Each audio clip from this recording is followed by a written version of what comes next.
ಕಾಣಿಸುತ್ತೆ ವಿಡಿಯೋ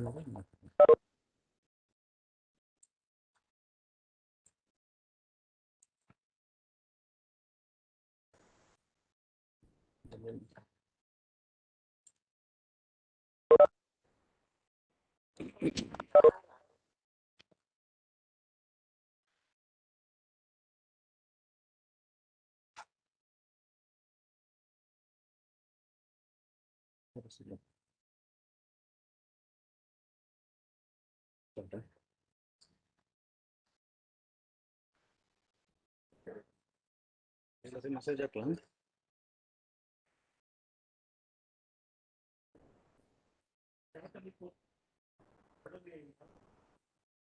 ಇವರಿಗೆ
I welcome you all for once again for this today's national webinar on recent trends in food science and technology, organized by Department of Food Science and Technology in association with AFSTI, Davangere chapter, and along with Food Tech Forum. Okay. Now, in the first session, today's keynote speaker is Dr. Avinash P. Sattur, Chief Scientist and Head Microbiology and Fermentation Technology Department, CSIR CFTRI, Mysore. So, I will invite Dr. Parmesh, Associate Professor, Department of Food Technology, to introduce the keynote speaker. I welcome Dr. Parmesh, sir. Over to you, sir. Thank you, Dr. Shankar.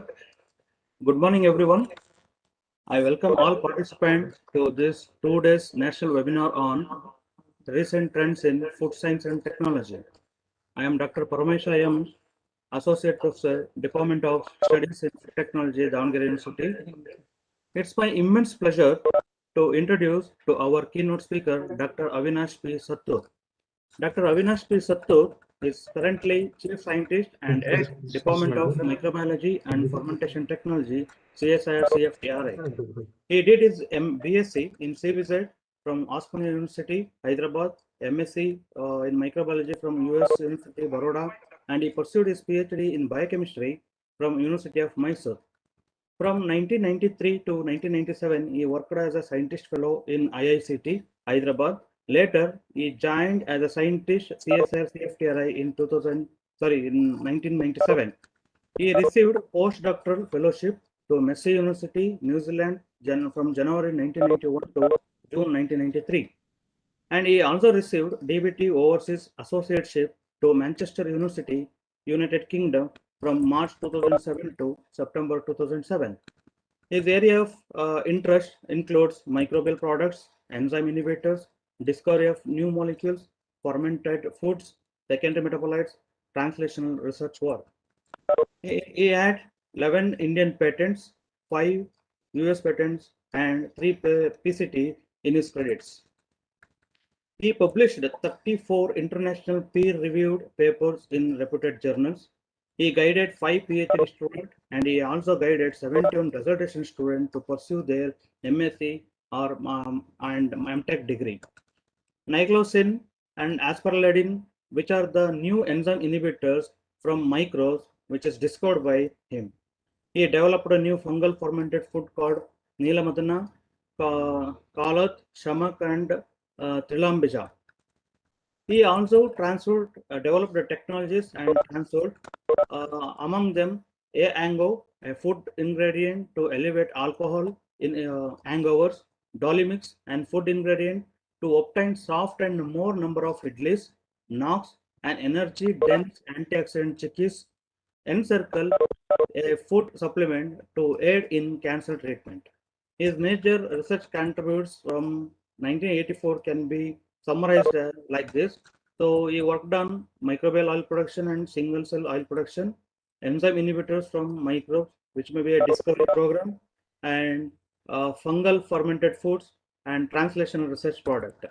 With this brief introduction, I would like to invite Dr. Avinash P. Sattur sir to take over the platform to address the participant about the innovation from its already known CFTI case studies. So please, sir. Yeah, thank you, Dr. Parmesh. It's great to see you again. Okay, so about 5-10 minutes back, I was just telling you something about what translation is. Now take 4 ideas where we converted an existing knowledge into a new product. So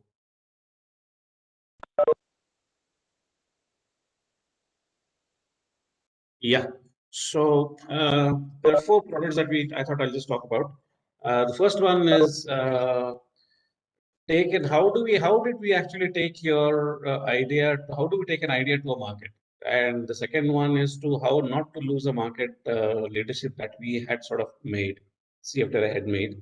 The third one is to use a real military strategy to create food, especially in invasive diseases. And the fourth one is how do you create new global foods? So let's begin with the first one. It's an ingredient to elevate alcohol hangovers. This idea came in when we see alcohol beverages and Indian snacks, they always go together, and both of them belong to the food sector. But any problems, then pharma products they make money out of this. So we said, okay, why don't we look at any food product that can be used also in this particular sector? It was just out of the box thinking, and we just started off. And hangover is defined as something like typical symptoms would include a headache, a drowsiness, concentration problems, dry mouth, and all those things. These are the ones that you have get up early in the morning at 2 o'clock or 4 o'clock in the morning with a terrible headache and vomiting. So that's actually a hangover. So we said, why don't we develop any food or snack-based anti-hangover products where the pleasure of the drink is retained, but then you don't have any problems the next day. So that philosophy, we said, okay, we started looking around at all the current advisories, whatever were there. We found 90% of them are all home remedies. You drink more alcohol, you have, and then you have drink coffee, you sit in the sunlight, you eat curds, all sorts of stories. And then in US, there are almost about 200 OTC, over-the-counter or online pills. There's a huge market of almost 200 million. And when we found them, they're all unusual names like RU21 and Chaser, Uzis, very interesting names. And when we looked at the composition, they all seem to have very strange compositions like activated carbon and dextrosuccinic acid and zeolites of all the things. So, and common to all these are that you take one pill before the session, one during, and one after the session. One pill before the session is okay, but now during and after, I don't think it's a very great idea. It will not work. So we said, okay, let's go back. Let's see what exactly happens in the target. So alcohol gets converted to acetaldehyde. Alcohol dehydrogenase, it is NADPH reaction, NAD reaction. Aldehyde gets converted to acetate. Aldehyde dehydrogenase is also an NAD reaction. So basically, you have 3 metabolites, you have 2 enzymes and 1 cofactor. So anything you have to do with this. And if you were to look at how actually alcohol is actually defined as in terms of units, so 8 grams or 10 ml of pure alcohol is 1 unit, and it takes about an hour to metabolize. If you look at this particular graph, when you start off with one drink of 1 unit, and you get into this buzz phase, it's a euphoric phase. You feel all powerful, and then as and when you keep pouring more and more alcohol, you start getting into this particular area of hangover. Essentially, what happens is that when alcohol gets converted to acetaldehyde, whenever gets converted to acetaldehyde, NAD pushes the metabolism, and from acetaldehyde it gets into acetate. When you have very less alcohol, it is okay, it goes quite smoothly. But when you start having more and more alcohol in 1 hour, all the NAD gets converted into acetaldehyde, and then it's because it's a zero order reaction. This means that till acetaldehyde gets forward, the alcohol will not get metabolized. So since there's too much of alcohol, and then there's time for NAD to take its action, to take its part, you start having hangovers and start building acetaldehyde up. So therefore, you start getting hangovers. The accumulation of acetaldehyde is the one that causes hangover. So once we knew what it was, so we started looking at various assays and various things, because the whole idea was that if you were to hasten the alcohol and acetaldehyde removal, so the pressure on the available NAD becomes eased. So with that in mind, we started looking and screening all sorts of organisms for that, and finally we came up with an organism through a fermentation process, and we developed a product called AHango. I will not go more into details of this because this is a patented process and all patented. So let's move from here onwards. Once we had this product, when we needed to test it in rats, we had to test it somewhere. So we tested that in rats, put them into 2 groups. One was a control with only water, the other one who had the product, and gave them alcohol. And then we conducted the tests. We did them in 2 different groups. One was a control group, one was a AHango group. And immediately after administration of the AHango, we gave it alcohol in group. And after 1 hour of the AHango, we gave it alcohol. And then we monitored every half an hour for 4 hours, because that's when the entire metabolism actually takes place. So in both of these cases, we found that alcohol does not change. There's no effect on alcohol, but then the acetaldehyde actually level goes down almost 50 to 65%. So this means that you can actually take alcohol AHango anytime during the consumption. But is it safe? So we had to do a safety study. So we did a single dose acute toxicity because it's a grass organism, so we didn't know much. We went ahead with the thing, and there was no change in it was absolutely safe.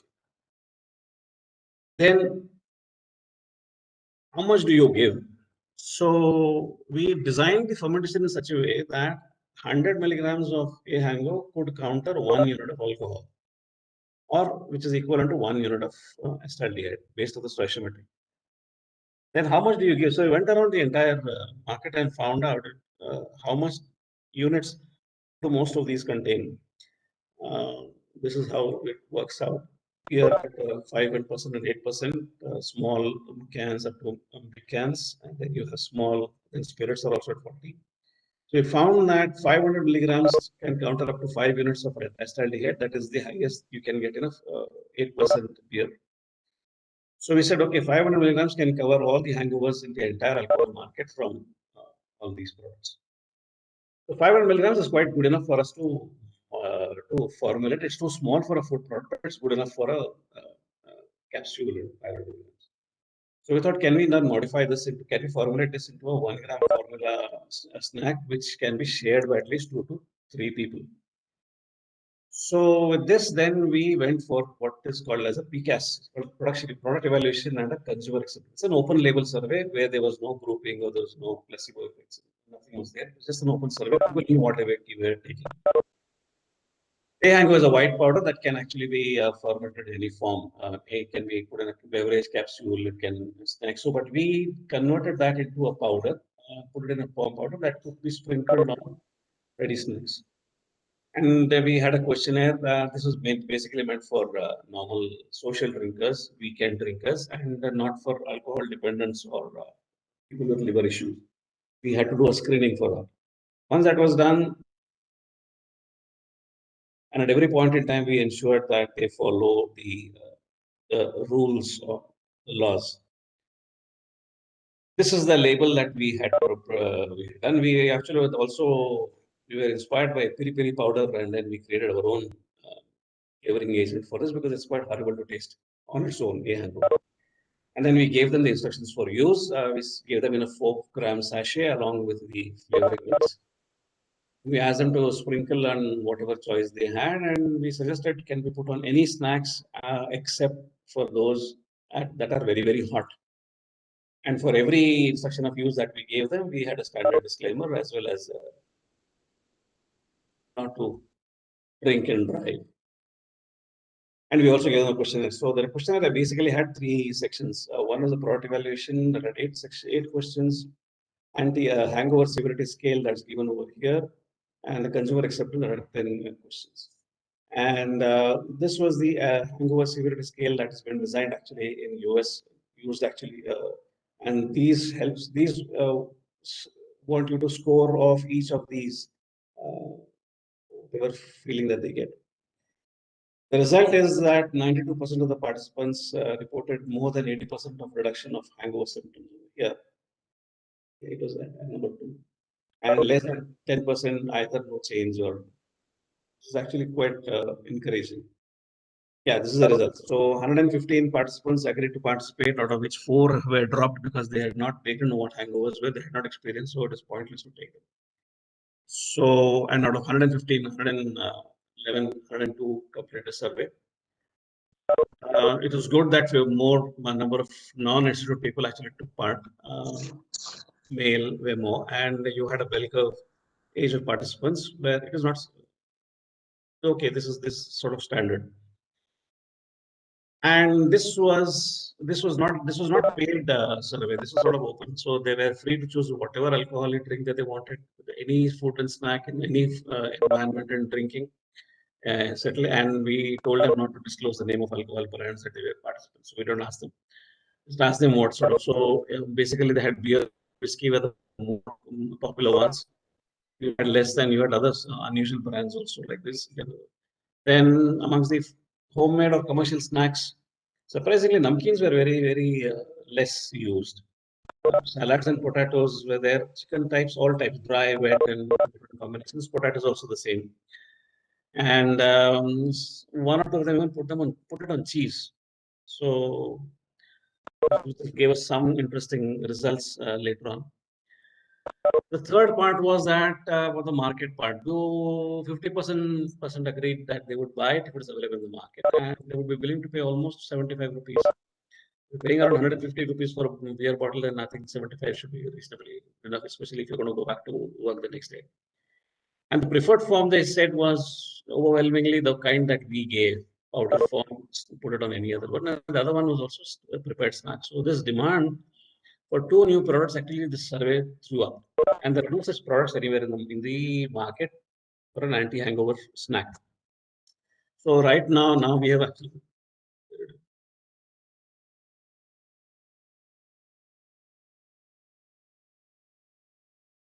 One minute. Hello? Something went wrong. It's audible, sir. Sorry? It's audible, sir. Audible. It's audible, but the videos, this thing is gone. So from your end, you can share it, sir. No, 1 minute. Okay. You're able to see it now? Yes, sir. We are seeing you, sir. Okay. No, you can able to see the slides? No, sir. No, sir. Slides can't see.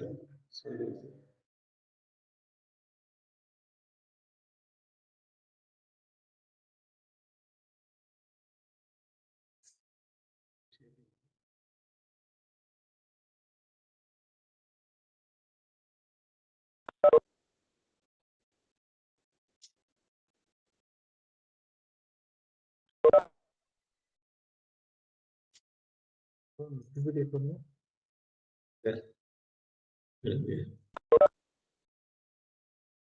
1 minute. I'm trying to fix something. Oh, okay, sir. Okay.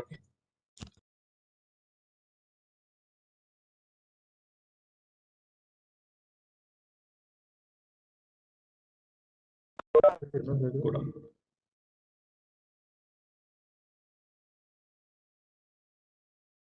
So now it's visible, sir. Okay. Yeah, there.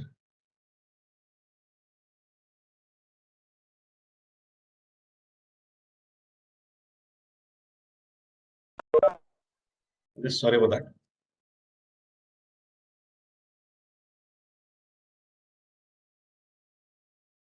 Yeah, able to see the slides now?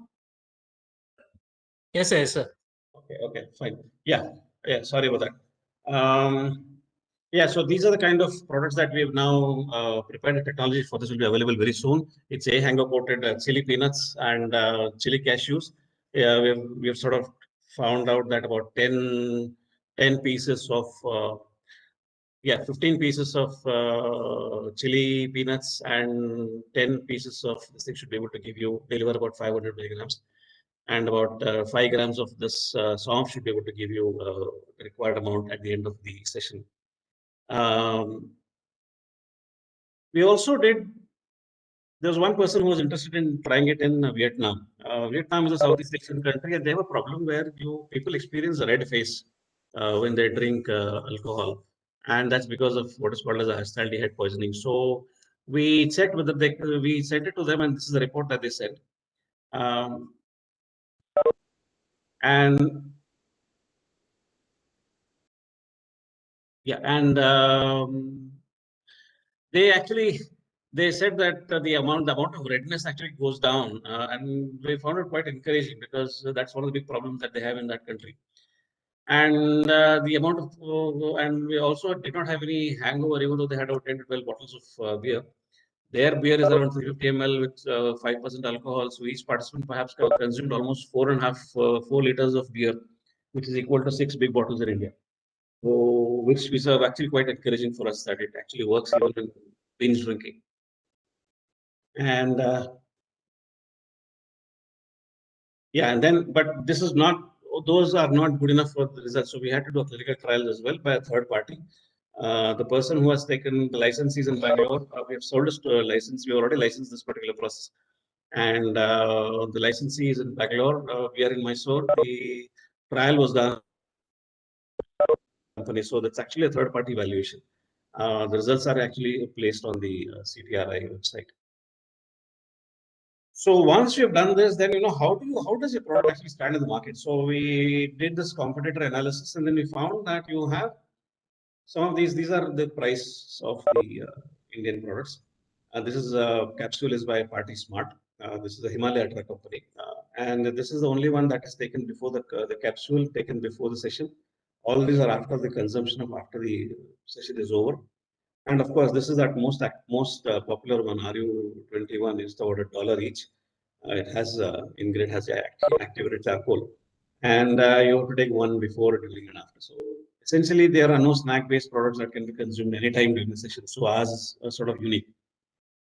How big is the market? The potential. So if you were to look at these two are the WHO figures. So 30% of the alcohol is consumed in India, of which 37% are moderate drinkers. Out of these 37%, 90%, assuming that they will have snacks with a drink. Typically, that is an Indian way of doing things. And out of this 90%, 60% will be interested in this product. And at MRP at this is the market size. It's huge. So this place for everybody. So now this is the name of the company that to whom we have a license. It's called Praras Biosciences. It's a biotechnology company. It's in Bangalore. So it's a business to business ingredient. So they just produce the A-Hango and then they can be given to pharma sector, snack sector, beverage and this thing. And these are some of the retail units where they can be sold. It can be sold online, on liquor store. This is the fine dining restaurants. This is the home party or ready-made snacks. And this is pub food. So it can be sold anywhere. This is the B2C. So, and since this is and then, as I said, the market is big and there are a lot of manufacturers for B2C. So we are now waiting for for this particular license to be given. So then it becomes easy. I think we should be able to see this in the market quite soon. And yeah, so this is how we have taken the idea from an idea to a market. This is how we have taken translation research. So this part of the talk is over, where we would urge anybody to drink alcohol. Please don't drive and drink responsibly. Okay, the next one is a very interesting product called Dolly Mix. And this CFTI was established in 1951. So one of the first problems that we started was on idli, and this paper in 1960, studies on idli fermentation in the CSR journal. This laid the foundation for the dry mix composition, which you find all these products in the market now is actually the root paper for this is this one. So this was in 1960. And just before that was this particular paper in 1955. CFTR had its own bulletin. We were not publishing much outside. So we had our own bulletin and we would publish all the results there. In this particular journal, we published a paper which led to the foundation for a ready-to-eat use dosa batter, the one that you find nowadays. This was released in 2001. More than 50 entrepreneurs took it. Now we've converted into free technology. You just have to register on the CFTR website and you can download the project document.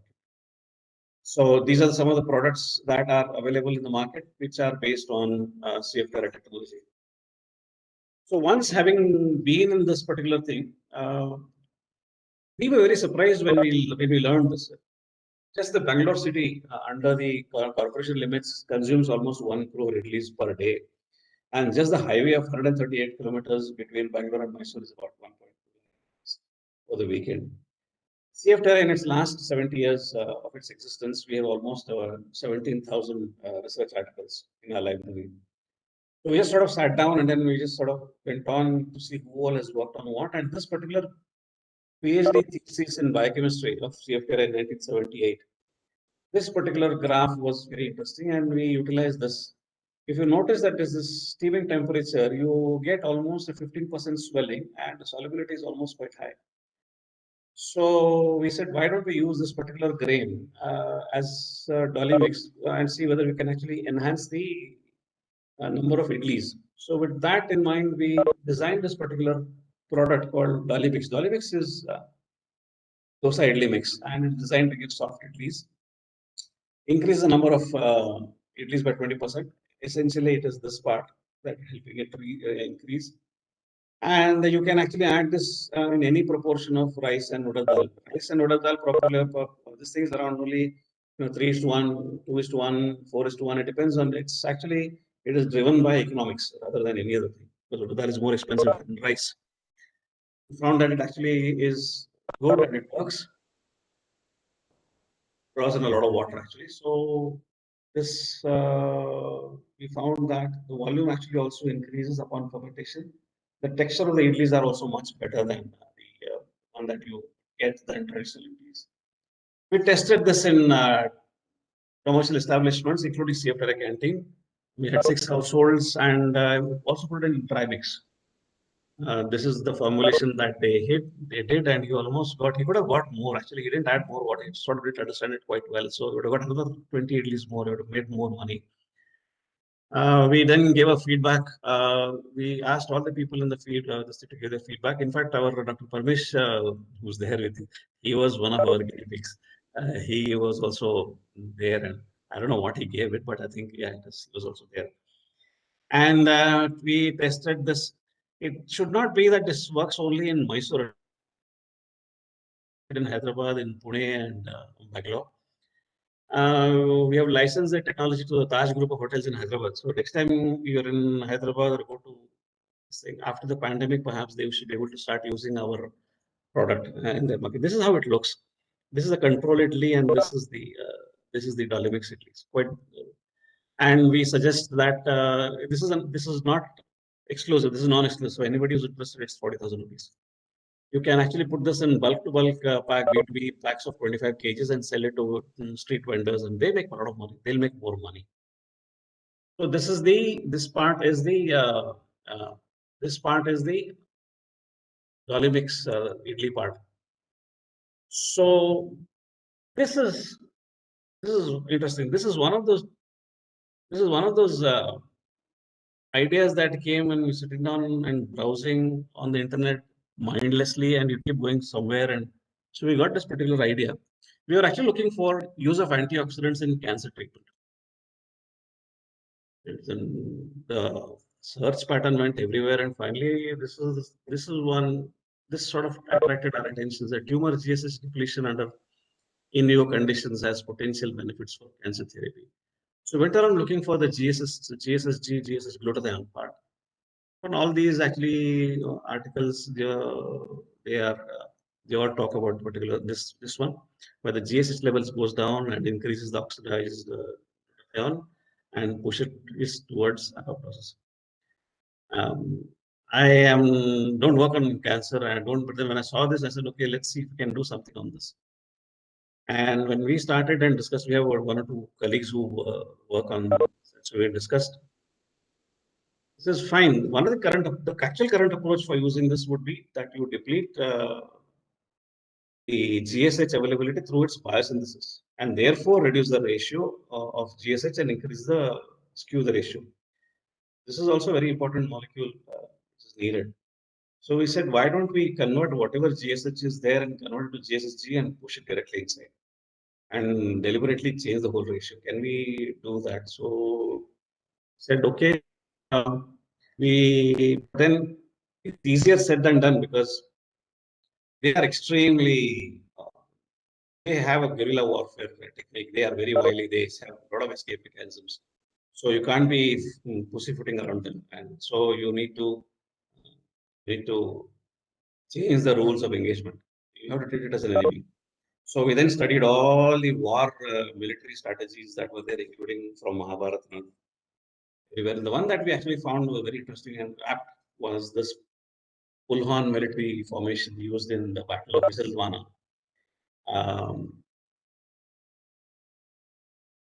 And the first Anglo-Zulu War. The idea was to encircle the enemy, pin them down, and kill them. So we found this very interesting, and we said, okay, let's use this. This gentleman is Chief Shaka Zulu. He's a chieftain of a very small tribe, and he developed this particular method called Impondo Zinkomo, the Pulhan formation, and created a huge Zulu empire. Basically, what he did was he divided his army, and he had young fellows running and encircling the enemy. And you had one group of soldiers then getting inside and pinning the enemy down, and you have the more experienced ones killing it. And this helped him to develop the whole empire to Zulu kingdom, from a small tribe to a kingdom. And when it became big, it attracted the attention of the Britishers, and they had this first Zulu war where they used the same technique. And these people handed the British Empire one of the worst defeats in history in the British Empire. So 100 years later, the Hollywood made a movie out of this with one of the greatest actors in those times, Sir Peter O'Toole and Bob Hoskins. So we then we said, okay, let's look at this part, and we made our own formulation. And we created a formulation which the mode of action is something similar to this. This cartoon is actually made by two of our project assistants, extremely good artists. So we did this, and we taken a copyright on this. Basically, what happens is you suddenly skew the ratio of the GSH and GSSG ratio between ships, and once this comes in, the enzyme starts getting activated, and we ensure that it is sort of inhibited, both this by NADPH, and we inhibit this with our formulation ingredients. And once this is done, it starts wearing. So the problem remains, but there is no solution to this as far as the cancer is concerned. So it starts veering towards apoptosis. At this point in time, these guys come in catamarans, and they finish off the job by putting in and pushing it towards, shoving it towards apoptosis. And notice these guys in blue. These are our allies. These are the guys who are the drug guys who take doxorubicin and walk towards DNA. So essentially, we were looking at two theaters of war. One was this, and the other one was towards DNA. And both of them ensure that there are two different theaters, those separate. We don't want to create the same thing. So we said, okay, does it actually work? Looks extremely good, but then does it actually work? Since it was an offensive strategy, again, we changed this particular way in which we looked at it. Since this was an offensive strategy, we needed to develop a strategy where the normal cells were saved to prevent collateral damage. And yeah, and then so essentially we tested this on both normal and cancer cells. And the way we did it was through a new area called genetic algorithms. Genetic algorithms is generally used in telecommunication, and so we're using it for the first time for this. And once we have, so what we did was we ensured that the viability of the normal cell was greater than 60%. But at that particular concentration, the viability of the cancer cell should be less than 40%. So there should be a difference of 20%. With this in mind, we did about 3 rounds of formulation, and this is how it is the final ratio. And so you notice that this is the highest, you're getting very high viability of the normal cell, and then you're getting very high, very low viability of the cancer cell. Once this was done, does it actually work on individual? Does it better than individual, or is it combined together? Is more effective? So yes, it is more effective when it is all combined. In the presence of a drug, what actually happens? So we use this in the same cell lines on cancer cells. You see this is 50, I see 50 value, we get this. And then if you combine all these in combination, cisplatin gives you almost less viability. So yeah, it sort of works. Then we put that on animal trials and we put it on animal mouse. We used EAT bearing mice. This is the control. This is a tumor one. This is a tumor with the medium dose. This is a medium dose that we do. And this is the tumor with the drug. And this is a tumor with the drug and low dose of this. So you notice E, compare E with D, E with B, and E with A. So it almost works out. And 250 milligrams is the one that actually we said per kg body weight. It translates to human equivalent dose of around 15 grams. That's about 3 teaspoons, which is good enough. That's about 15 grams. Yeah, so this should be good enough. So, and this is the result. We gave the dose every alternate day after the thing was done. This is the body weight, or this is a tumor, and this is with the drug, and this is in combination with the drug. And you notice how the whole thing is. And this is the survival. This is a Kaplan-Meier plot, and this after implantation, 20 days, the cancer cell they died, and the drug they died after 32 days, and in combination with the low dose, it died after 36 days. So there is a good lifespan increase as well. So we have now, yeah, this is how. These are the only results. Basically, what we are trying to achieve now is we want to have a food supplementary, a universal delivery that can be compatible with current treatment regimes. There are many ways, there are many cancers. So we thought if we can actually come up with a food supplement that actually helps to kill all sorts of cancers, we do all that. And the outcome would be that most of the foods that are there in cancer treatment are all meant for overcoming the side effects, rather than. So we thought instead of doing that, we may as well have one that actually aids in the treatment. We have patented this, and we are awaiting expression of interest for any of the startups, big companies to come up and take this forward. So yeah, that was that part. The final part was, can we develop new global foods? How do we can we do some new global foods as another way of fortification? You've all in microbiology and all, you've all read about Camembert cheese and Roquefort cheese. Essentially, these are the cheese that are grown using these organisms. And this is in Europe. And we have Indian cereals and grains like millets and all. So we thought, can we actually create new foods where you grow these organisms on Indian this thing and create new foods where we can actually get all sorts of newer types of metabolites that can perhaps be very useful. So we did this and it sort of worked. Because in Europe, they are used to metabolites of this. In India, we're used to metabolites of this. Can we actually create newer and newer metabolites, molecules that can be useful? So we developed Croc40 on Codominate. Croc40 is the one that gives that blue thing. But Neelamadana, Neela is to Sanskrit, and Madana Kruth is Codominate. So it's Neelamadana and Kaula, similar. So we grew this, and it's quite safe actually, because these are grass organisms and it works out quite safe. Yeah, this is how it looks. And we found that the advanced glycation end products, diabetes complications, actually goes up quite high in emissions. So it's useful in diabetes complications. And we also did this is a very good PhD study if somebody is interested in taking this forward or any other thing. This is HPLC for unfermented foods, and this is the fermented food. This is HPLC profile. Take the unfermented one and you pass it through the amylase phase, gastric phase, and intestinal phase. This is the in vitro digestion system, and look at for the change in the metabolites.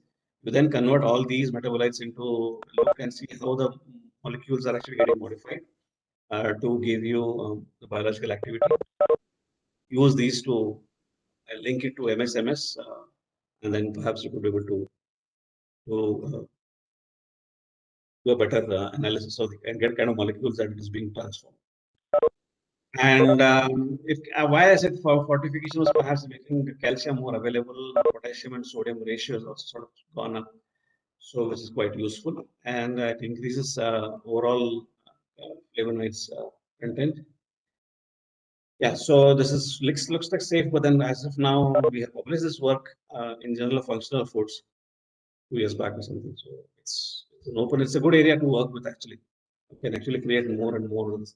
Fungal fermented foods now is available in California, I think. FDA has given approval to grow that as well as a medical food.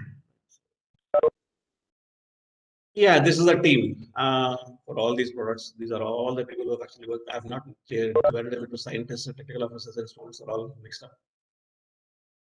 Don't want to differentiate any of them. Each of them have contributed in their own way. So we don't want to separate them by the designation. And of course, most important was all the tasters, especially the alcohol hangover feedback. Every Friday evening, afternoon, we would get a call, get a sample. So we would send them samples, and Monday morning, we would get the feedback. Based on that, we would go ahead with any modification that would be required. We would take criticism very seriously, not personally. Because at the end of the day, what you're interested in the product. So when I actually called the people for a meeting to see if they could be interested, nobody turned up. Then only 2 turned up, and finally about 100 people asked for samples later. So still have the taboo about drinking. So, yeah, so this is I come to the end of my talk. So thank you. Thank you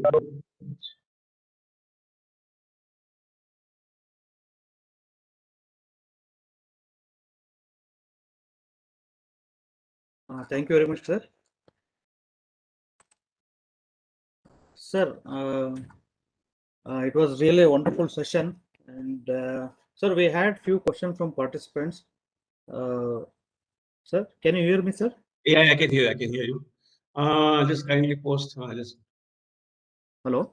Dolomix contents, yeah, okay. One question is Dolomix contents, yeah, these are based on processed grains. I will not be able to give you much more. How much is the cost expenditure per 100 grams of? It's somewhere around, including processing and everything, I think works out around 50 or 60 rupees a kilo or something. But I'm not, because these are cyclical figures, because the grains actually that you get to process them, they are sort of cyclical thing. Perhaps if you can write to TTB to be able to tell you how much we can. No, you micro off now. Able to hear me? Sir. Okay. Sir, That is there is one more question. Sir, one more question is there. Sir, what made you invent Ango product? Is there any clinical studies, especially in human? Yeah, it was there. We did a political study. I told you the CRO study that was done in Bombay.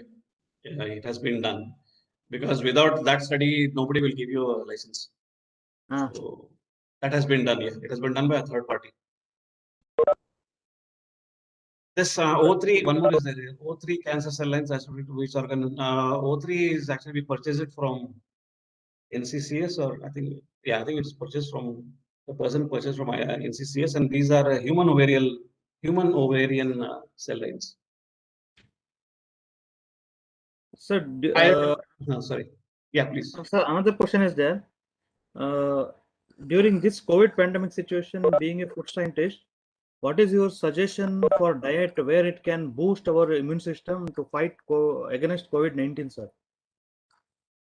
You will have to work on basically. Again, I think I mentioned that in the starting. You have to look for you have to look for one good way to start would be sports recovery drinks. These are the good ones that actually help you get your energy back. Immunity boosting and all, yeah, you need to.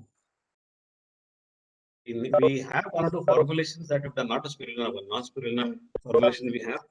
We still will be releasing it shortly, but we still have to do a clinical trial. Sir. So, Sir, one more yeah. question in chat group. Sir, can you tell us the success rate of Hango? What is success rate? What is success rate? Success rate of the trial that we did, yeah, 90% of the people said it works. It reduces the hangover symptoms by 80%. So that's the, if you mean that. Okay. And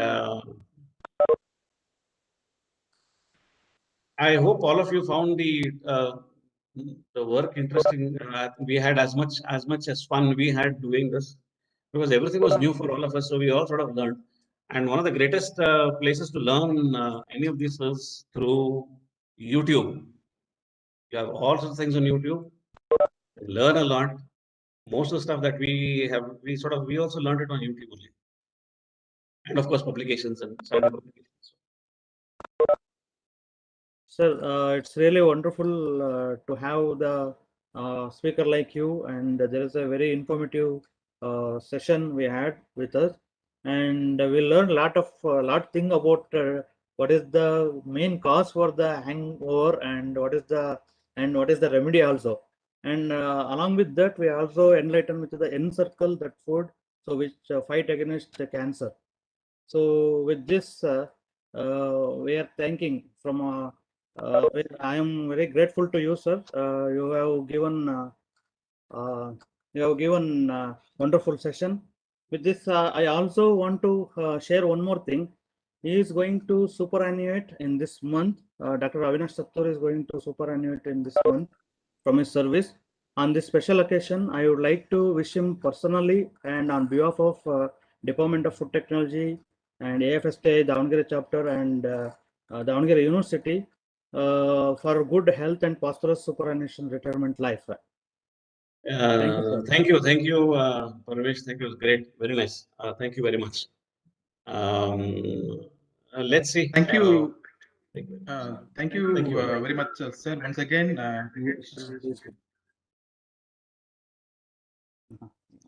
Once again, thank you very much, sir, for Thank your you. keynote address on it's already known information about the food products, CFT case studies.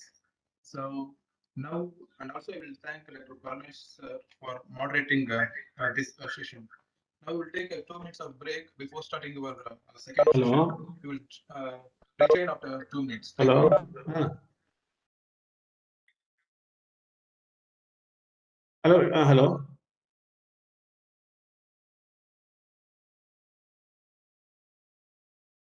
Hello, Anand sir. Can you hear, sir?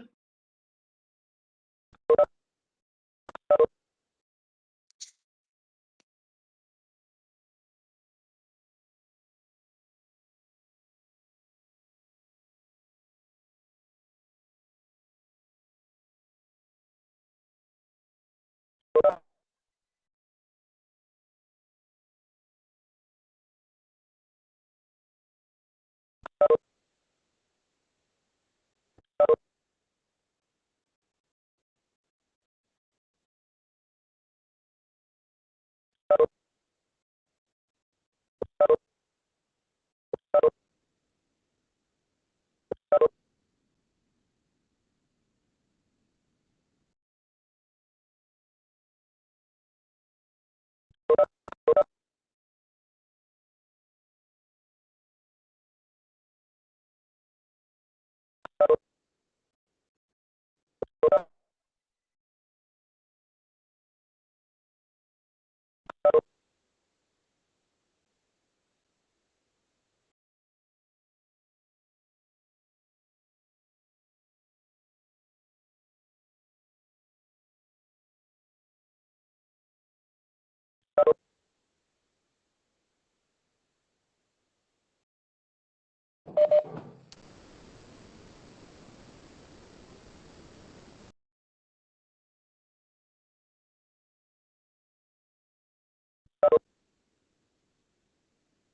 next technical session start very shortly. Please be patient.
Ananthan sir, shall we start, sir?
So there is a technical problem. Please have a patience for some time.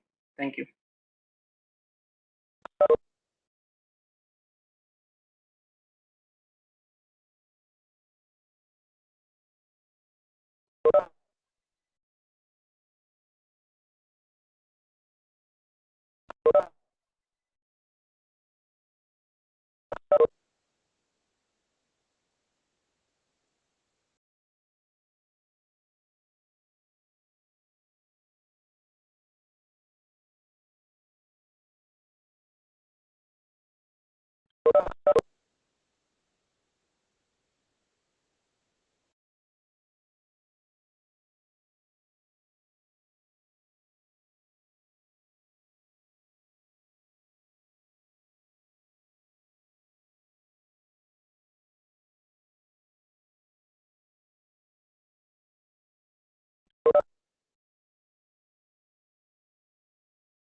So dear participant, shortly the session is going to be start.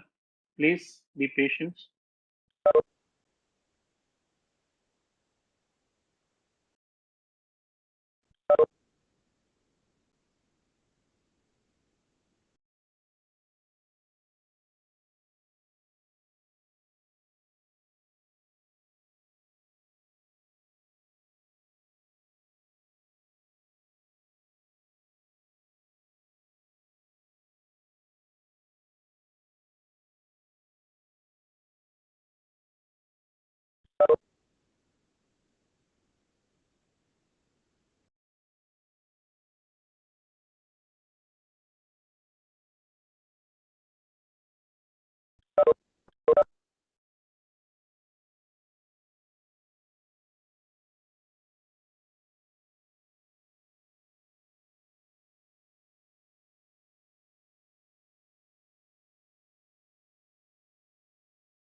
Hello.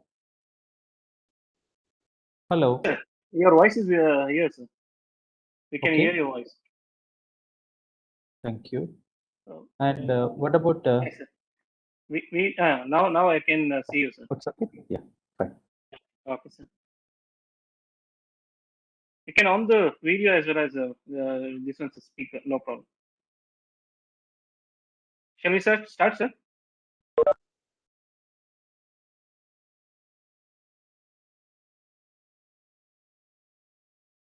Hello, Ananta, sir. Shall we start?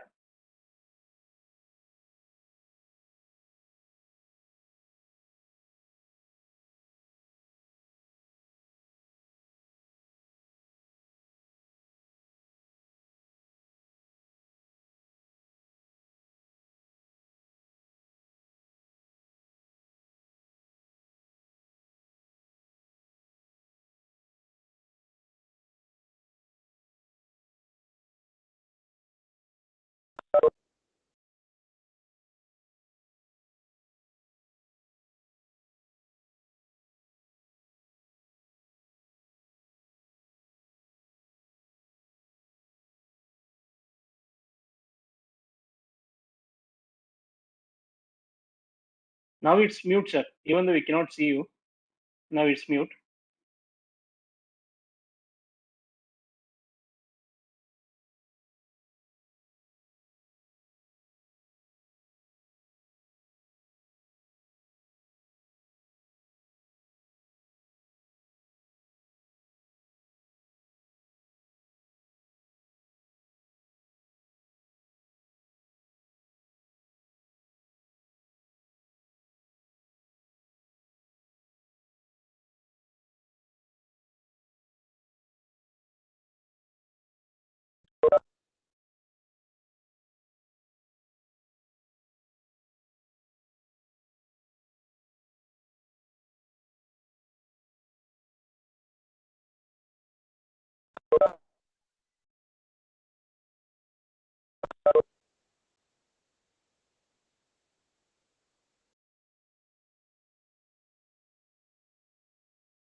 So now we can see your presentation, but unable to hear your voice.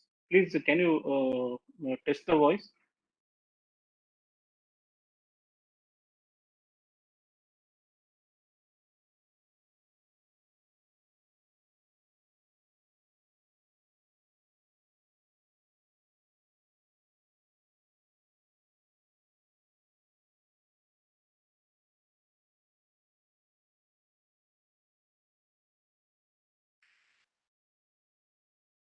Sir, I am unable to hear you, sir. Yeah.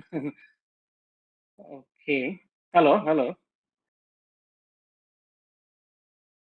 Oh, okay. But there is a okay, sir. Just I will do one thing. I'll just mute your. Okay. Now I'll request for unmute. Now you speak, sir. No, sir. It's not there. You can.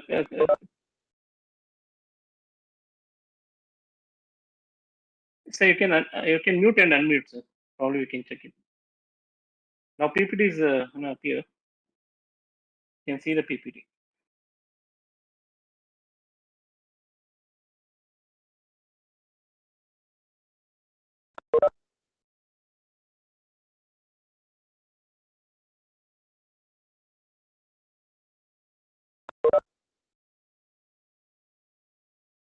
No, sir. We are not hearing you, sir.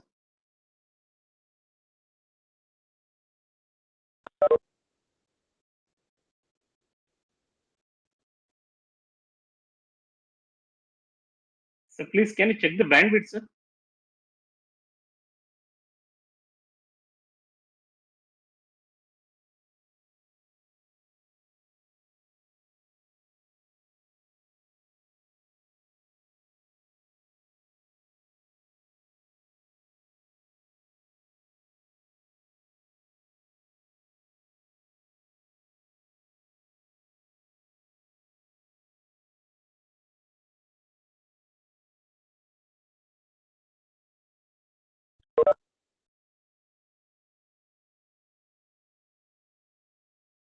So there is some technical issues. Please have a kind patience.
Anand sir, please, can you speak? A little voice is we are getting. Anand sir.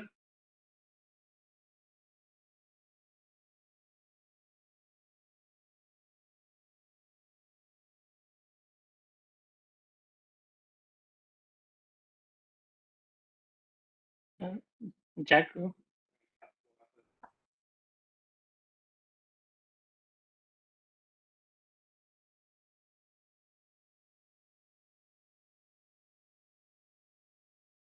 Sir, if possible, you remove the headphones, sir.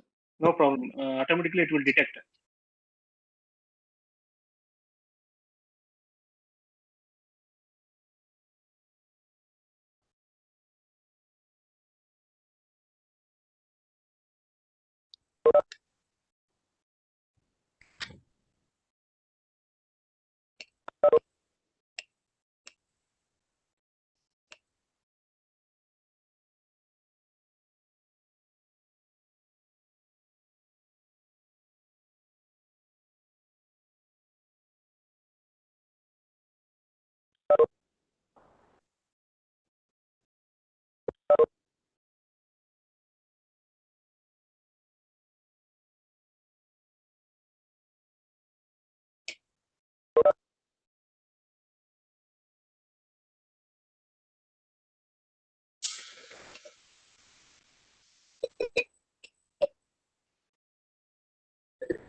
Anand sir, you can speak. We are getting your voice.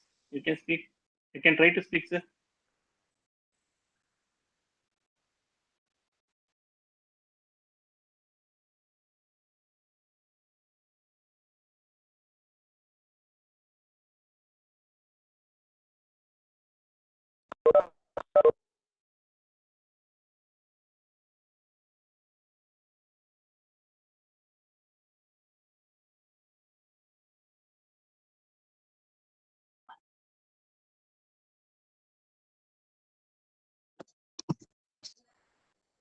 See me, छोटी सी baby.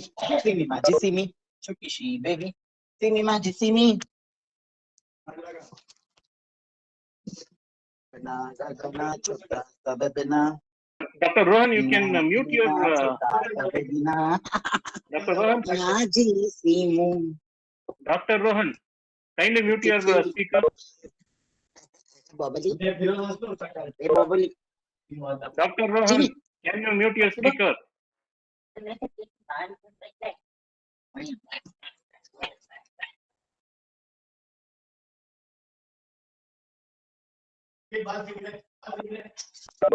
Dr. Rohan, can you mute your speaker?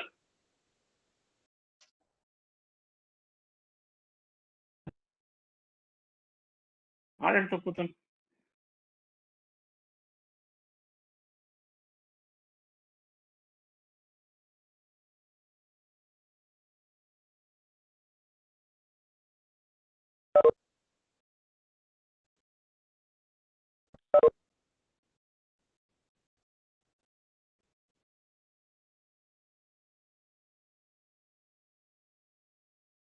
So we are extremely sorry for interruption. Still, there was a technical issues is going on. So sir is unable to take his voice or video to start the presentation. So he's checking with the other laptop. Please kindly have a patience. Shortly we are going to start. Thank you.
Hello.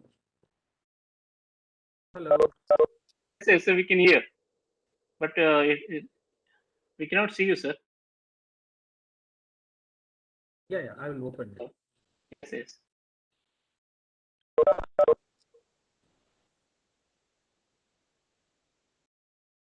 Yes, yes, sir. Now I can see you, sir. Okay, thank you. Sorry for the long. No problem, no problem, no problem, sir. So shall we start, sir? Let me just 1 second. I'll share the slide that also let us. Yes, yes, sir. You can try, sir. You can try.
Yes, sir. Now I can see you, sir.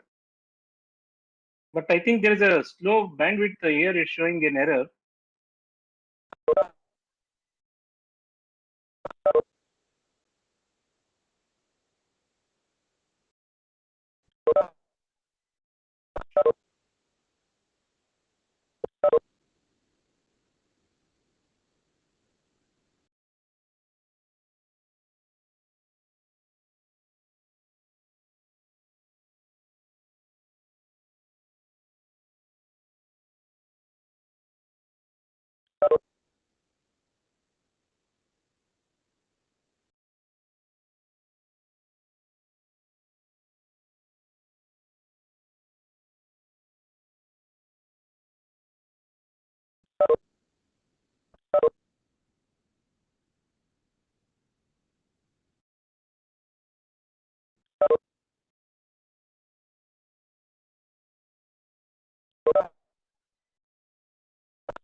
No, sir, it's not audible here.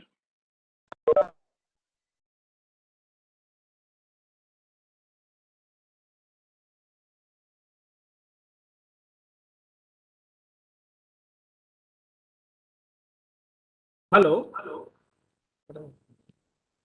Hello?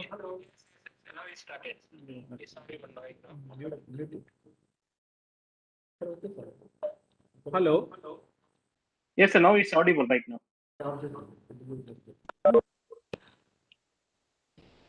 It's connected here.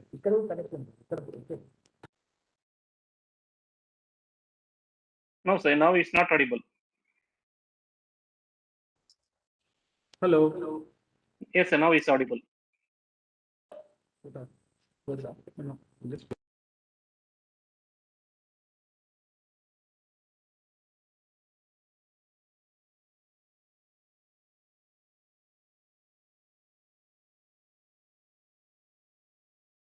No, sir, it's not audible. Naveen sir, can you hear me? Naveen sir? Hello? Sir, from there end, it's not audible, sir. I see. Actually, he is also muted. Now it's on. Now it started actually. No, sir, we are not getting your voice. yeah. Hello? Now we can hear, sir. Right. Actually, because of low bandwidth, I'm not switching off on my video. Let's, without video, just let me. Oh, okay, sir. Shall we start, sir? You can start, please. Okay, sir. Okay.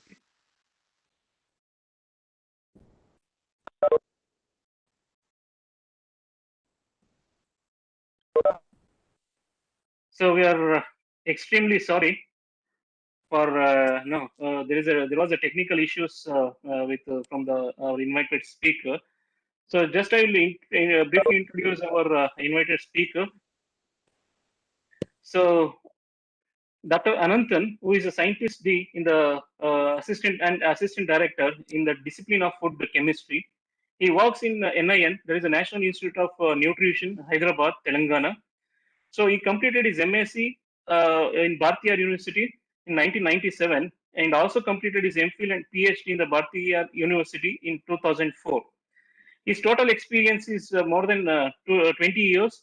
His field of specialization in food chemistry, nutrition, and biochemistry. So he published a number of papers in good reputed journal. More than 40 research articles he has published.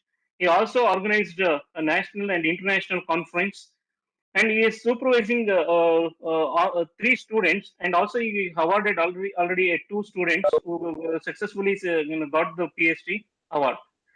And he's completed many projects. 3 projects he already successfully completed, and 4 project is ongoing. He is in membership in several societies as well as in association. He is a life member of Indian Dietetic Association, and also he is a life member of Nutritional Society of India. And he is also a doctoral committee for a PhD students in SRM University and VIT Vellore. So he has presented many conference of his research articles or research work in various conferences, which have been both national as well as international level. So he is a coordinator for SARC, that is SAARC, SARC Food Regional Center. He is also a secretary for IDA Telangana chapter and FAO consultant for food composition development. And also he is an active member of various institutional committees, and he is a consultant by FSSAI NetSco Grant. So with this brief profile of Dr. Ananthan, I would like to request Dr. Ananthan to take online platform to deliver a talk. Please, sir.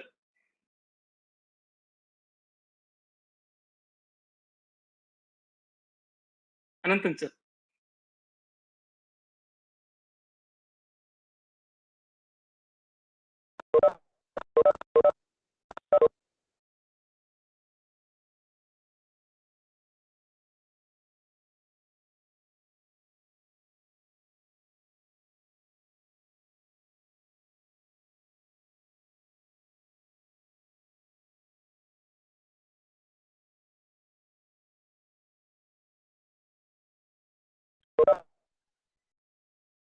So please, you can start.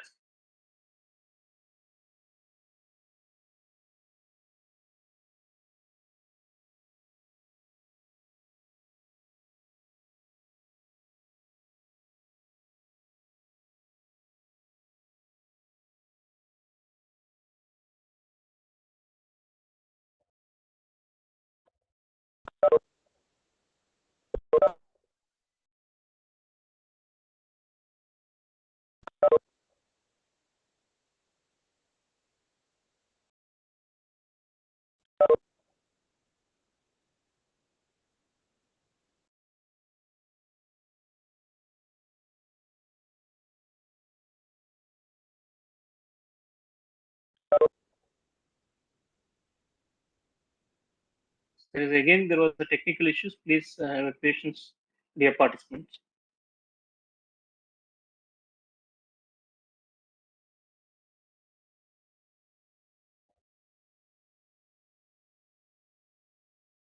So you can unmute, sir. Naveen Kumar, you can unmute, sir.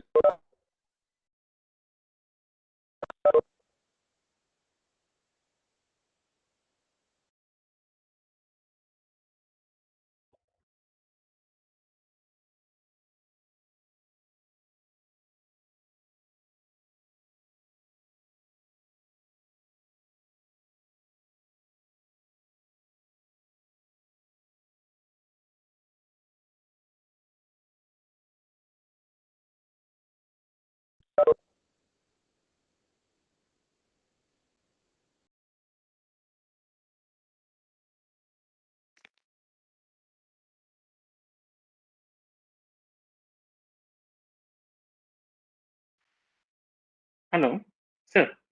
Sir.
So,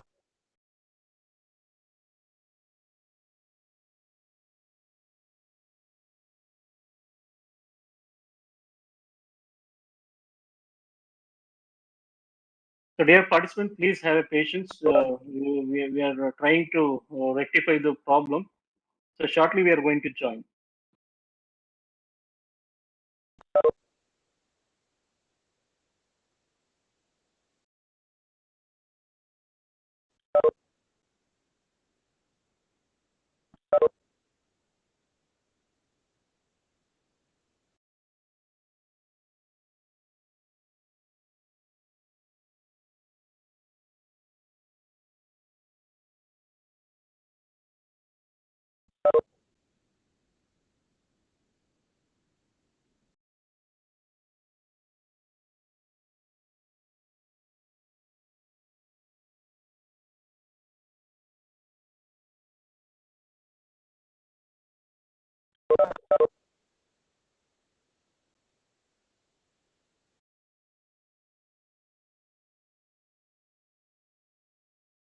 Hello. Hello. So, I can hear your voice, sir. I can hear.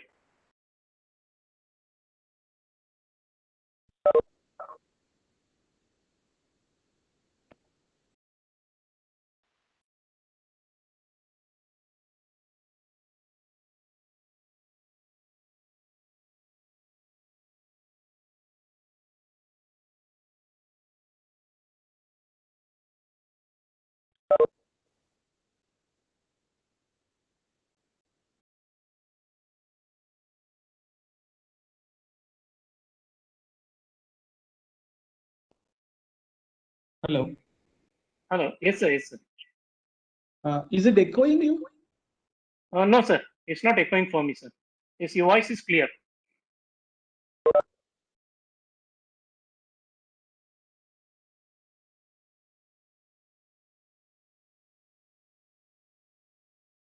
Hello. Yes, sir. Yes, sir. Please tell me, sir. Is it okay? Yes, sir. Your voice is okay, sir. Okay, fine. Yeah. So please go ahead. Shall I start? Actually, it's control from your end, sir. Screen is Sorry? shared by your end. Yeah. No problem. Shall I Okay. start? So you can start, sir. You can start. Sorry, dear participants. So sorry, extremely very sorry for this technical problem. But now it's a complicated this thing. Like I connected the mobile. My voice is coming through mobile. And I'm just viewing the laptop. I don't want to discourage you. And let me start my presentation directly. I'm working in food composition development area past 16, 17 years, where we used to develop food composition analysis for various Indian foods. Today's presentation that would be on the recently developed Indian food composition tables and its significance.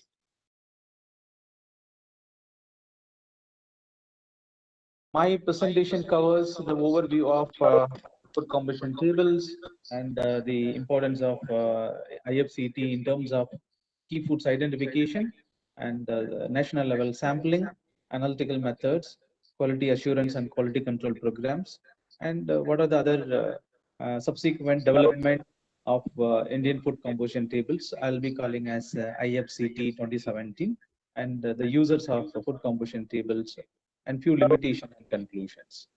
So let me start with the quote by McCann's Vidoshan.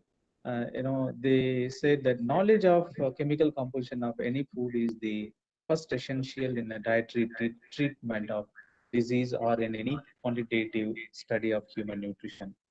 In other words, we used to call, you should know what you are eating. And even our former Director General of ICMR, Dr. Gopalan, also used to urge the people to understand what we are eating. What we should understand what farmers are producing before understanding the pharmacology of the medicine. So generally, the food composition table is nothing but it's a repository for the content of nutritionally relevant chemical constituents and the energy value of any foods. And it relies upon the various nutrition research and healthy practice as they provide critical informations regarding the content and the distribution of various components in different foods. Essentially, the construction of the composition and the development and management.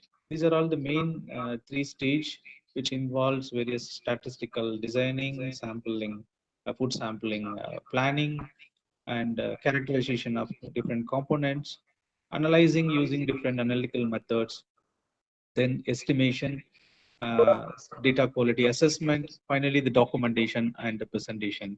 So these are all the different components involved in the development of food composition tables. There are different types of food composition tables across the globe. The first one is original analytical value, which we develop through the analysis, collection of sample and analyzing the samples. And then imputed values, where we can get the values from the literature, published literature. We also can impute and develop a database where many of a developed country also they used to do like this.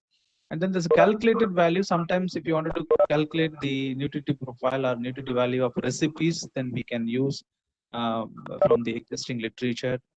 And then we also can borrow values from one country to another country. For example, our data used to borrowed by our SAARC countries.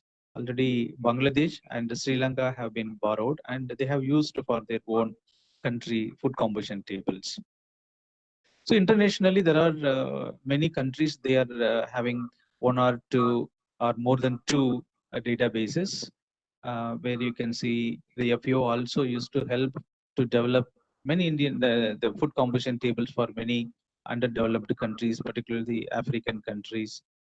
And if you look at in Canada, there are two different databases. In the Caribbean and United States, there are three different databases are available for the food composition analysis. But essentially, they use the USDA National Nutrition Database and standard reference. And Europe, almost all the countries, they have their own database.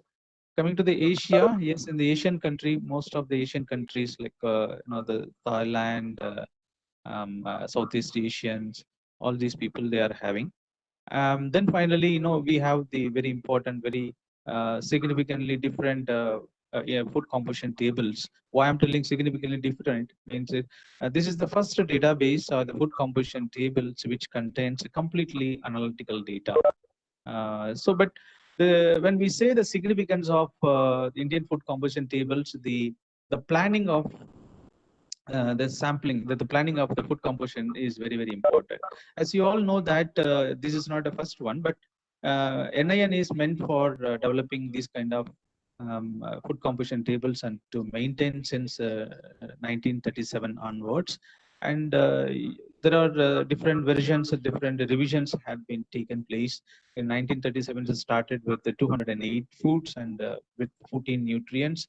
In where our Indian, the National Institute of Nutrition were working in Kunnur, Udagamandalam, Tamil Nadu. And then subsequently in 1951, they upgraded it with 299 foods with 30 nutrients. And subsequently it was added another few more samples in 1971.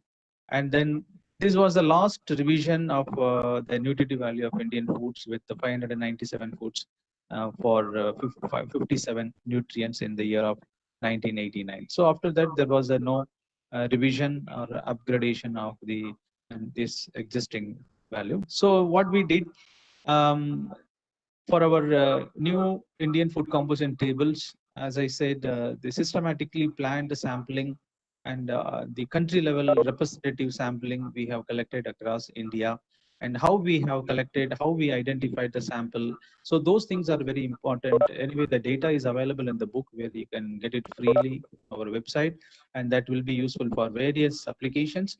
But let me explain in detail why I'm telling which is important and significantly important among the food composition tables.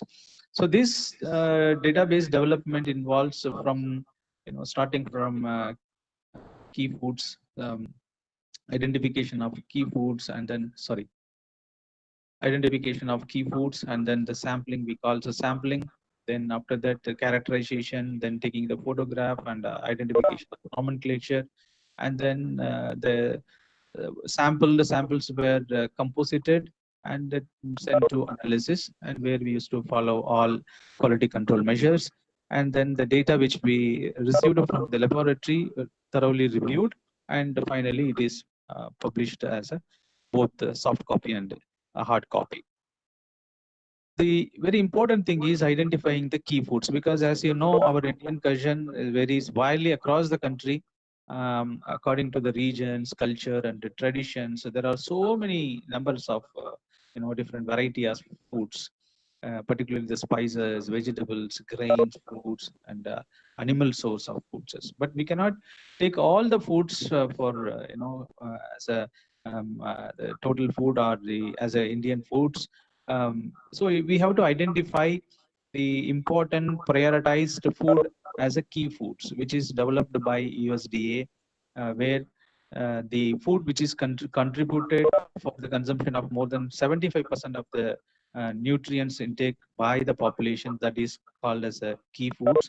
So based on that approach, we adopted for the development of our Indian food composition tables, where we used to use NNMB data, because National Nutrition Monitoring Bureau, it was functioning under our institute, one of the branch of our NIN, where they used to conduct the survey in 10 different districts, states, 10 different states, which covers almost 3/4 of the overall geographical area and 2/3 of the total population of our country. So the last data which developed were collected by the NNMB in 2006 in rural area of Indian population. So we have utilized, because there the dietary intake of 30,000 to 44 individuals of all age groups using 24 hours dietary recall methods. So they have the data. So based on that, we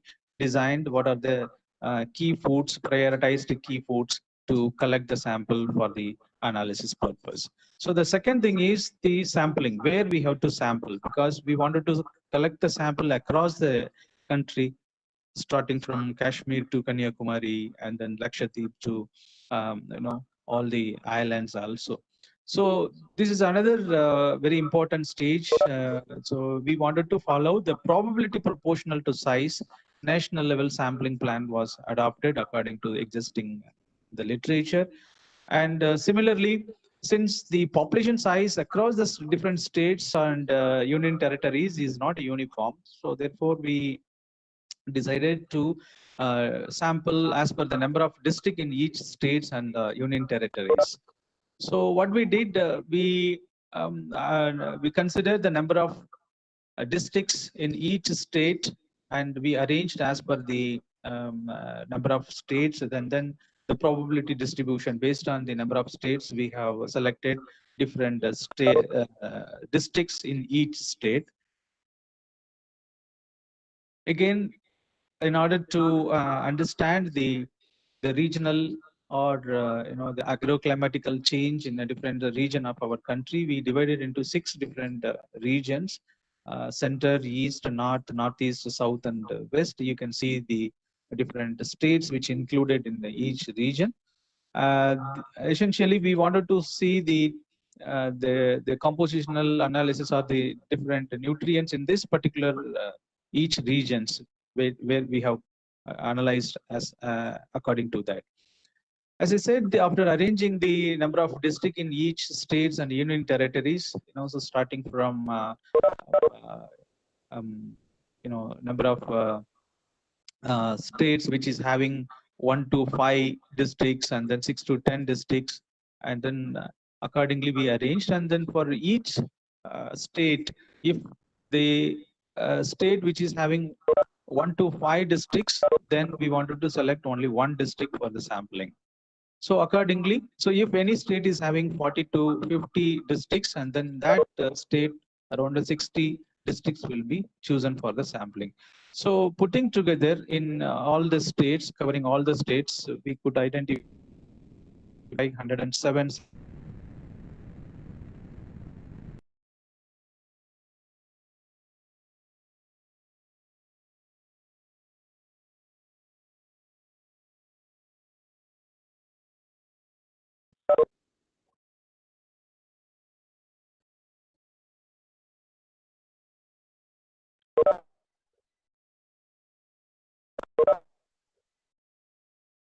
Sir, your voice is not audible, sir.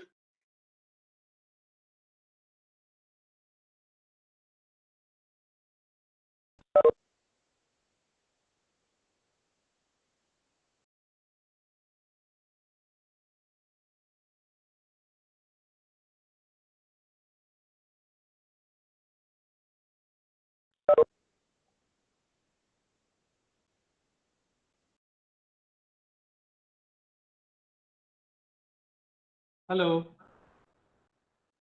Hello. Now it's audible.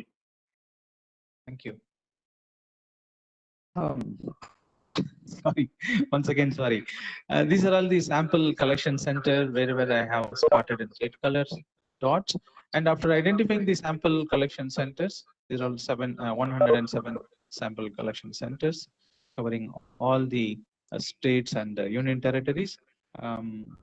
So after identifying this, then at a time, 107 people. So we dispersed from Hyderabad to respective sample collection center at the same time. And before dispersing from Hyderabad, and then we used to prepare a list of sample to be collected. And then if you have the photograph or any sample, the reference samples all together. So we started from Hyderabad to respective sample collection center. After reaching there, identifying the suitable market for the sample collection, and then we started collecting the samples. After collecting the sample, as I said in the few slides back before, like each regional sample we wanted to analyze independently. So therefore, the respective regional sample collectors, they will reach to the identified place where in each zones. For example, the north, New Delhi, south, Bangalore, east Guwahati, northeast Guwahati, east is Kolkata, and west Mumbai, and center is Varanasi. So then they will reach the respective place. There we used to composite the sample. After compositing the sample, the liquid of the samples will be transferred to the Hyderabad for analysis.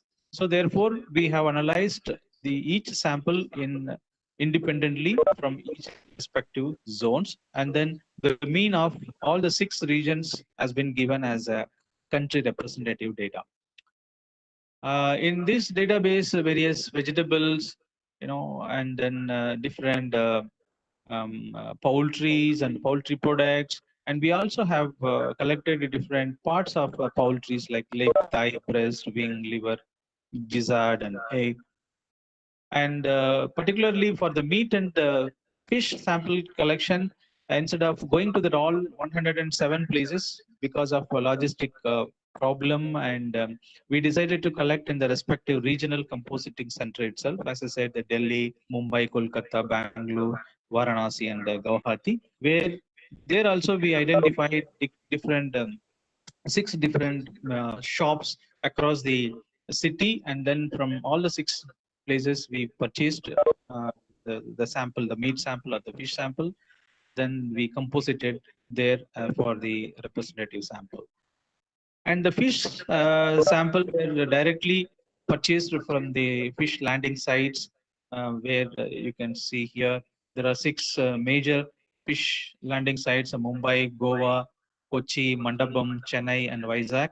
So these are all the places from where we have collected the fish samples, sea fish samples. And what about the freshwater fish samples, we could collect from the same regional center itself.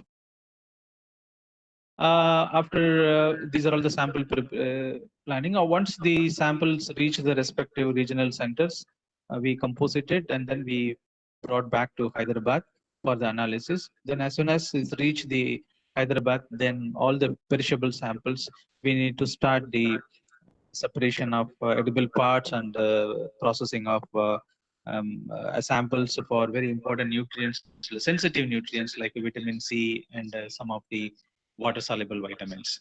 So we started sample preparation and the subsequent analysis. So coming to the analytical parameters, we have used most of the available official analytical methods like AOAC methods for most of the analysis. Wherever the AOAC methods are not there, then we have adopted from the publications.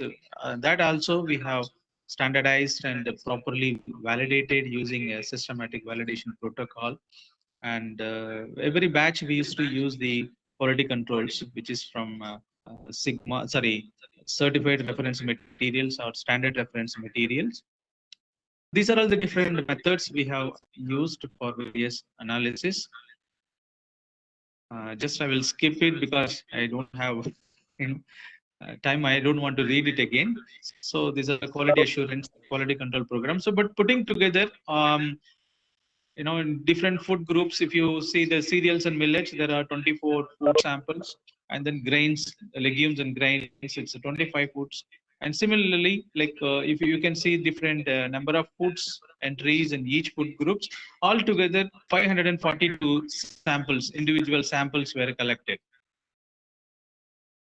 This is just to make you clarity why we wanted to collect the regional samples or the composite samples. When we analyze the samples which collected from each the respective sample sites, and there will be a lot of variations.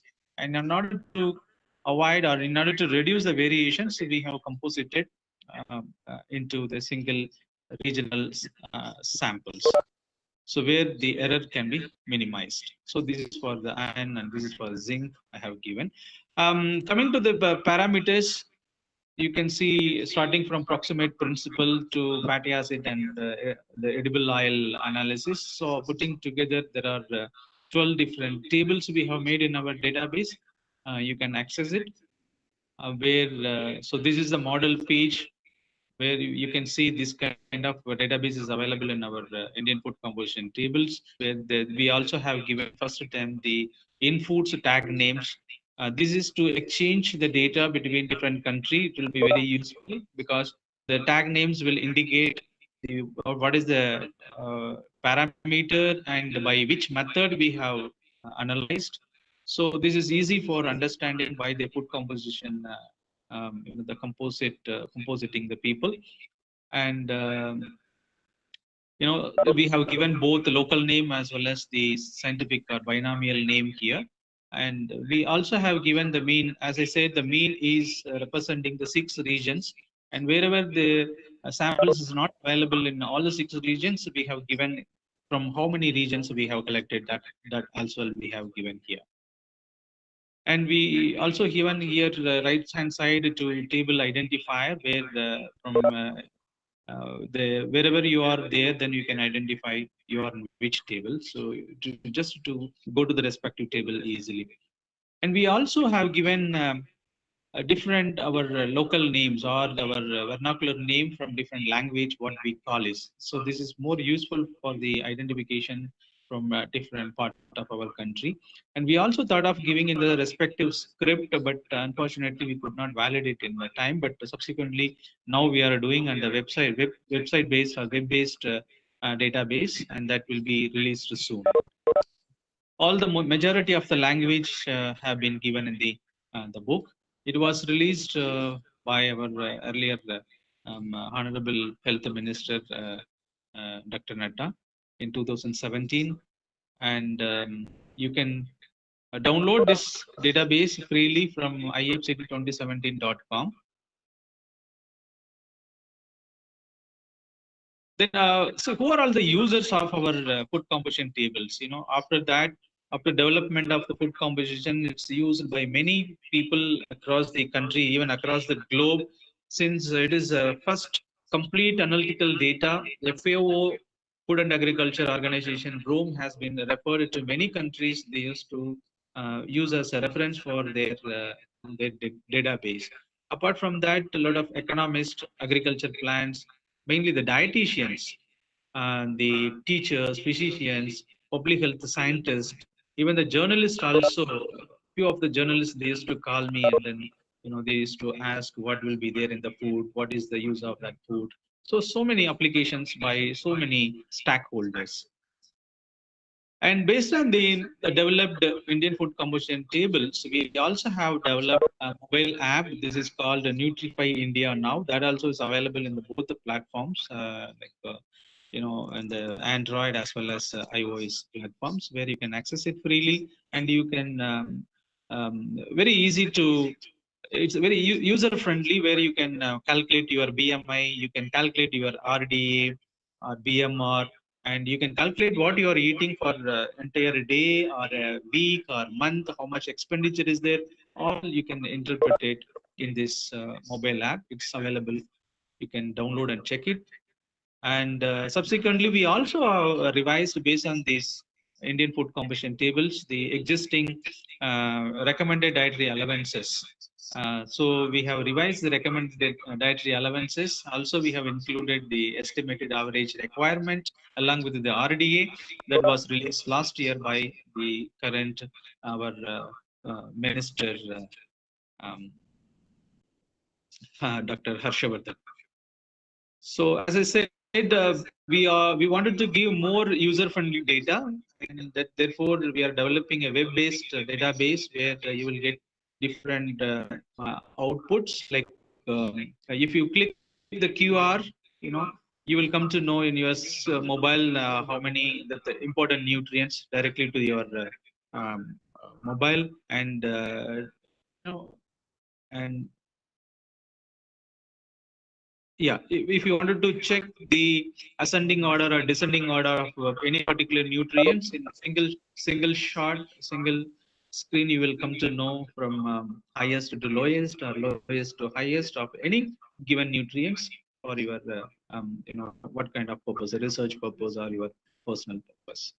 So there are some limitations in most of the food composition, not only the Indian food composition tables, most of the food composition tables, because so the foods are being a biological material, it will exhibit a lot of variation. So therefore, the database cannot be so accurate. But that's the reason we used to do the composite samples in order to avoid the maximum error and to bring the more accuracy. However, the food composition table cannot be used.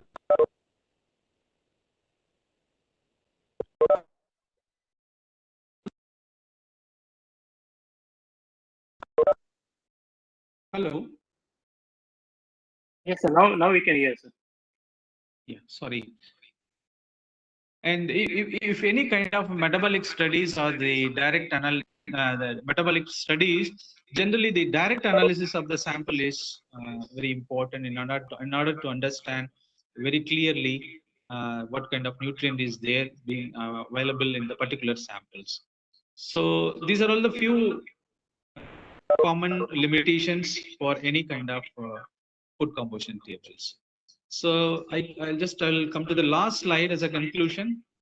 So the significance of this Indian food composition table is identifying the key foods and subsequently analyzing the national level food samples. We have adequate infrastructure that is very important. In a single roof, we could able to analyze almost around 500 chemical components in our laboratory premises, and that's the reason. So we are a referral lab, various other institutes or organizations like FAO as well. The plan, what we have done is essentially 150 analytical parameters, which includes approximates all other micronutrients and up to the vitamin levels of vitamins like folic acids and vitamin B6, all those things. So for every food samplers under this design, the composite nutrient means is given as a mean of all the 6 regions, what I have explained earlier, and from all the 6 regions.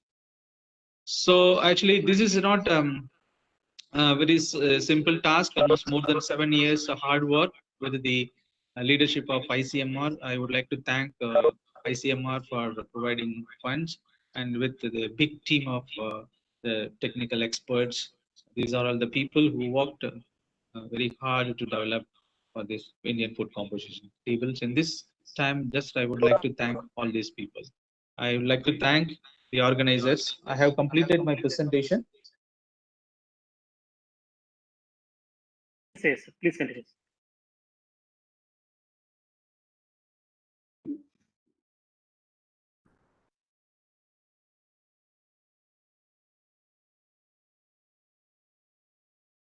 Is it audible, sir?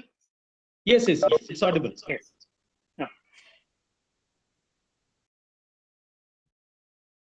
Sir, really, it's a wonderful talk, sir, and highly informative about Indian composition of tables and its significance.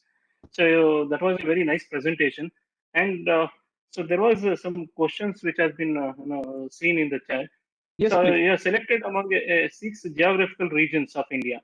So the food culture of is totally different from one area to other area. Even though if you take in Andhra itself, the the habit of food is totally different.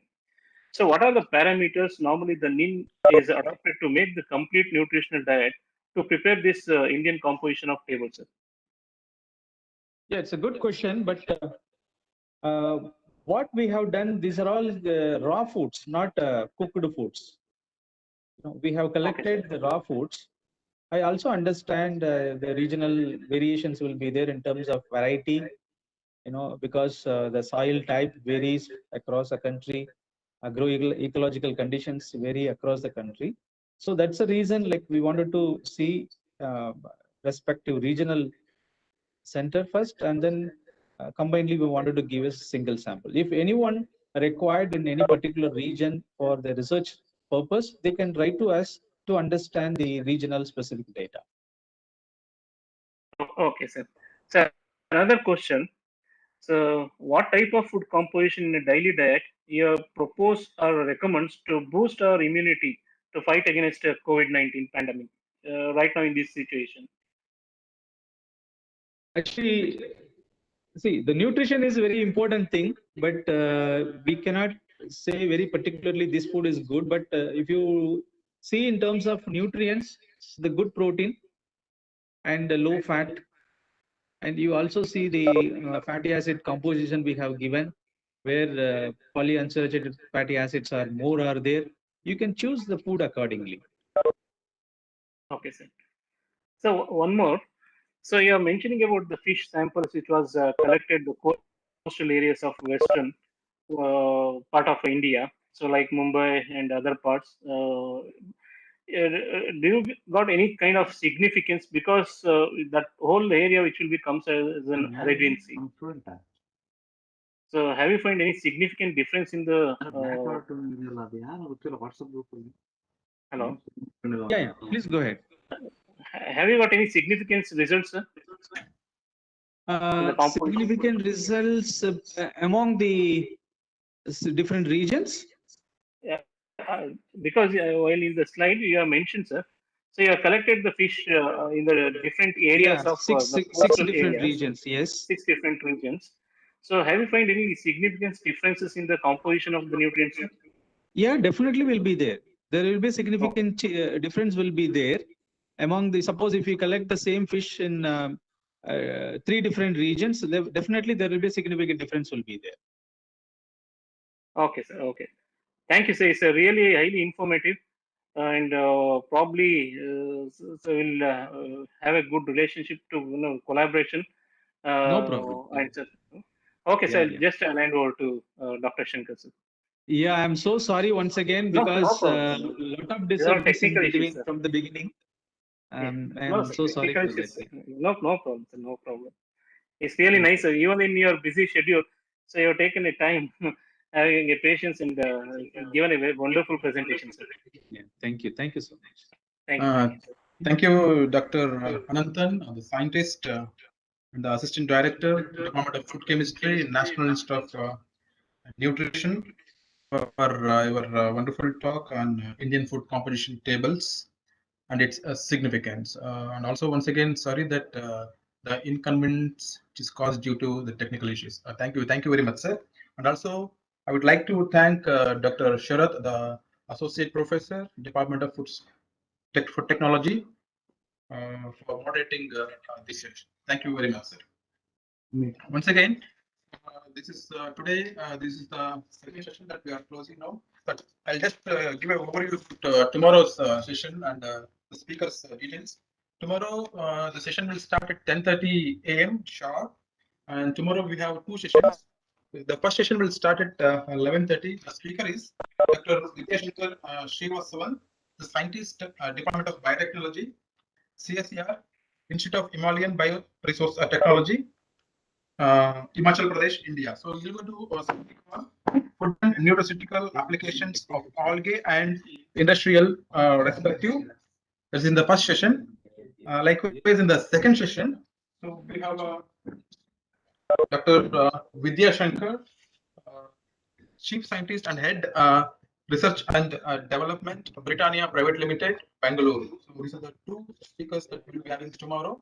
So thank you. For tomorrow's session, the link will be shared to the WhatsApp group so that you can use those links and also the YouTube link. So overall, cannot be able to join through WebEx link, that those can be joined through YouTube link. So once again, thank you very much and sorry for the inconvenience.